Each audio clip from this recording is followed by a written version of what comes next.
I'm Molly. I'm one of the London Walks guides. This walk that we're doing this morning is the Victoria and Albert Museum. They see the Cast Court, which we're in now actually.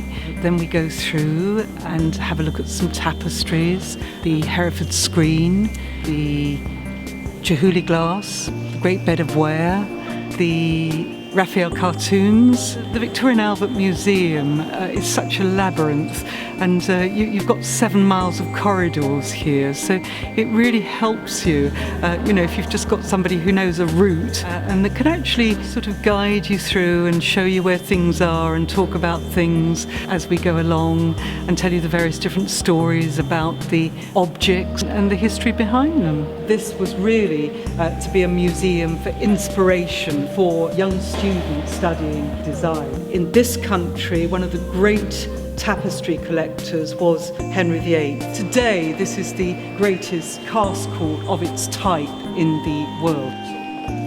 My background's art history and archaeology. I've worked as a guide for quite a number of years, and I also teach as well. So it's a nice way of combining the teaching and doing the guiding and the walks. I do quite a lot in museums. The Victoria and Albert Museum tour is every Friday, and we meet at South Kensington Tube Station at 10:45, and it costs £10. And if you're 65 and over, it costs £8, or if you're a student with a card, it's also £8 as well. No need to book, you just show up at the station and we are there, and off we go. Did I know that David was standing in London? I was thinking about going to Florence, couldn't afford it, but £10 on a London walk is fantastic, thank you very much.